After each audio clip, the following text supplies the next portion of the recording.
kan waa lafta gareen, kan waa qorqor, kanina waa guuldaawe. halkan waa madaxtooyadii koonfur galbeed ee baydhabo, halkan waa madaxtooyadii galmudug ee dhuusamareeb, halkana waa madaxtooyadii hirshabelle ee jowhar. wadadana waa mid ka mid ah wadooyinka dhex mara magaalada baydhabo, wadadana waa mid ka mid ah wadooyinka magaalada dhuusamareeb, wadadana waa mid ka mid ah wadooyinka gala magaalada jowhar ee caasimadda hirshabelle. halkan waa garoonka kubadda cagta magaalada baydhabo, halkana waa garoonkii kubadda cagta magaalada dhuusamareeb ee caasimadda galmudug, halkana waa garoonkii kubadda cagta magaalada jowhar ee caasimadda hirshabelle. halkan waa wasaaradii caafimaadka ee maamul goboleedka koonfur galbeed, halkan waa wasaaradii caafimaadka galmudug ee dhuusamareeb. hirshabellena maba laha wasaarad caafimaad xafiis ay ku shaqeyso ee waxay ku shaqeeyaan qolku dhex yaala isbitaalka weyn ee magaalada jowhar. dowlad iyo dowlad la-aan waa meel ay ka jirto barwaaqo, nolol iyo shaqooyin kala duwan ay ka socdaan, iyo meel latin waxba aysan ka jirin.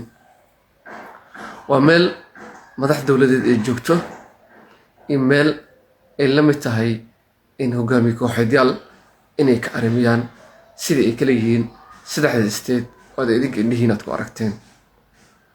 runtii intaas aad soo aragteen galmudug iyo koonfur galbeed iyo weliba hirshabelle inta ay isku jiraan, haddana saddexda madaxweyne waxay ku wada yimideen hal waqti ama hal nidaam, gaar ahaan nidaamkii hore ama dowladdii hore ee madaxweyne maxamed cabdullaahi farmaajo.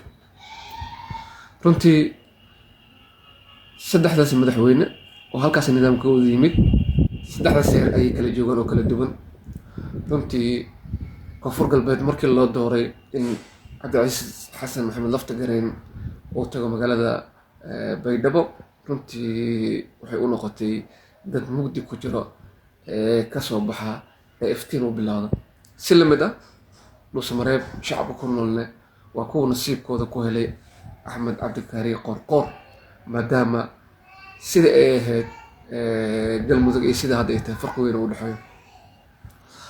halka hirshabellena shacabkooda ay noqdeen kuwa u nasiibka xun, maadaama uu hogaamiye u noqday cali cabdullaahi xuseen cali guuldaawe, oo aad u jeedaan magaalada jowhar oo ka hooseysa shalay halka ay joogtay, halka magaalooyinka kale ee baydhabo iyo dhuusamareeb ay ka sareeyaan shalay meesha ay joogeen.